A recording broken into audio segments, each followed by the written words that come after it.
Hello everyone, myself Anuradha. I welcome you all back in my channel Yoga with Anuradha.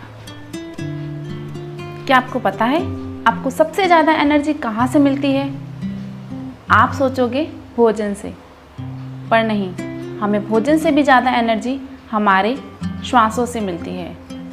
जी हाँ, हमारे सांसों में बहुत प्राण एनर्जी होती है जो न केवल हमें जीवन देता है बल्कि हमें कई प्रकार की बीमारियों से दूर रखता है।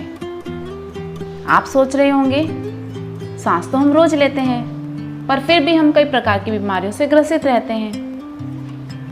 तो सबसे बड़ी विडंबना ये है, सबसे बड़ी प्रॉब्लम ये है कि हम श्वास तो लेते हैं लेकिन अपनी सांसों पर हम कभी ध्यान नहीं देते। वो किस तरह से आ रही है, कितना डीप है या शैलो है, हम उस पर कभी ध्यान नहीं देते हैं। हम 1 मिनट में कितनी सांस लेते हैं हमने कभी देखा ही नहीं। तो यदि हम अपनी सांसों पर ध्यान दें, यदि हम उसकी गति को, उसके आने जाने पर ध्यान दें तो हम हमारी काफ़ी सारी शारीरिक व मानसिक बीमारियों को दूर कर सकते हैं। जी हाँ, सांसों पर ध्यान देना, उसका विस्तार करना, उसी को बोलते हैं प्राणायाम।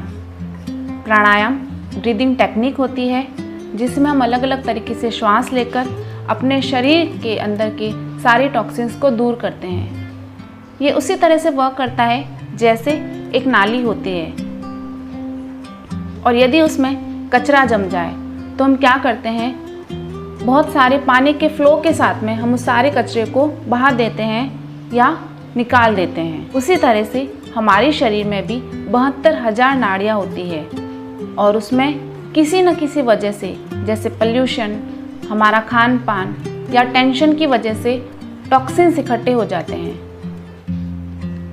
हमारी ब्रीदिंग इतनी छोटी और कम होती है कि हम अपने लंग्स का केवल 30% पार्ट ही यूज़ कर पाते हैं और जिसकी वजह से हमारी इम्यूनिटी कम होने लगती है और हमें कई प्रकार की श्वसन संबंधित बीमारियां जैसे अस्थमा, एलर्जी और कई साइकोसोमेटिक डिजीज़ जैसे डायबिटीज़, बीपी, माइग्रेन, तनाव, ये सब बीमारियां हमको घेरने लगती है।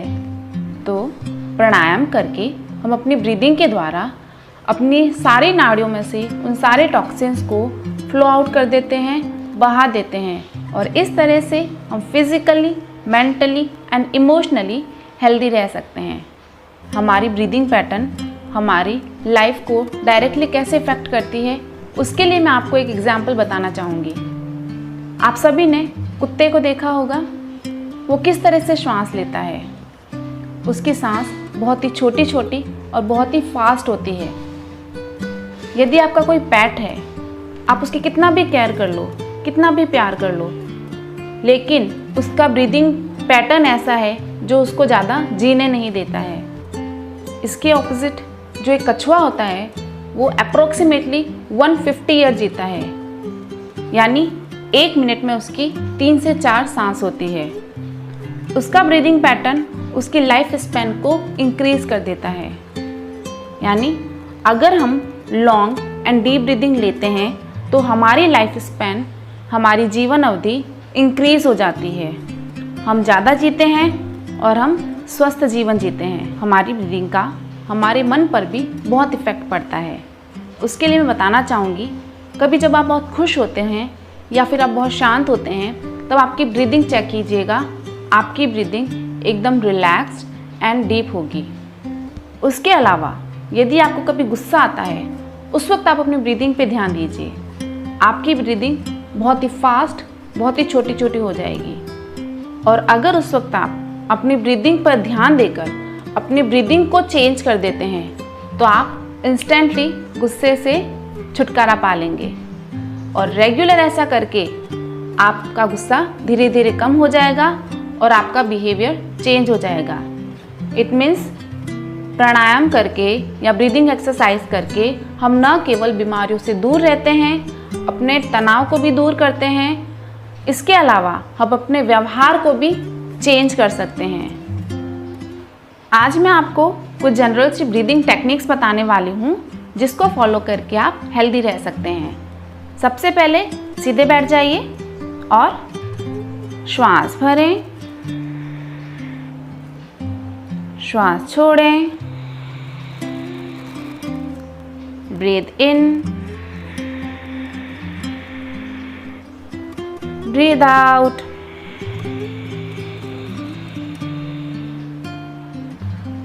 श्वास का लेना पूरक कहलाता है और श्वास का छोड़ना रेचक कहलाता है।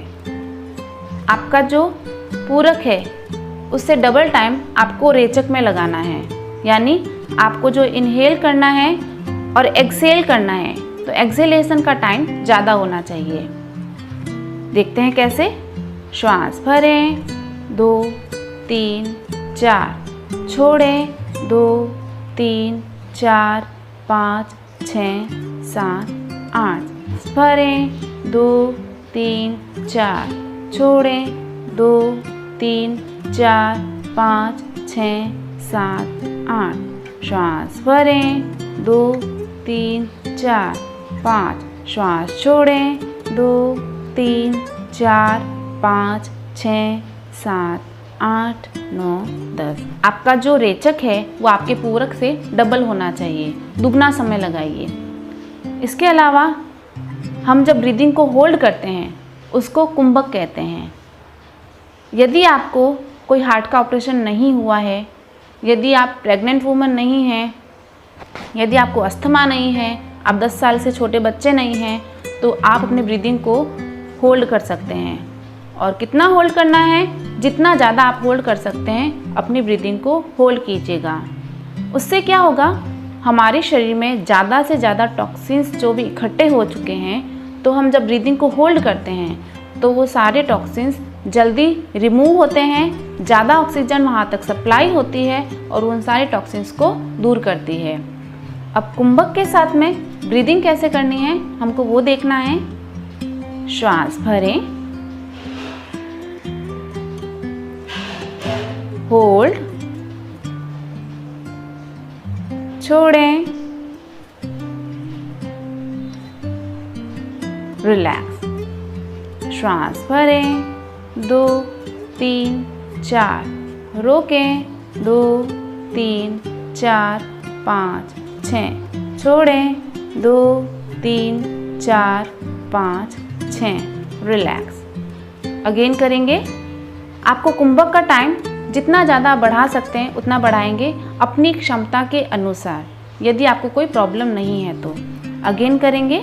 श्वास भरें, 2 3 4, रोकें, 2 3 4 5 6 7 8, श्वास छोड़ें, 2 3 4 5 6 7 8, रिलैक्स। आपको कम से कम दिन में जितनी बार भी आपको याद आए आपको इनहेल एंड एक्सहेलेशन पे ध्यान देना है। कुछ सेकंड के लिए ब्रीदिंग को होल्ड करना है और आप देखेंगे धीरे धीरे आपके हेल्थ में बेटर इफ़ेक्ट आने लगेंगे।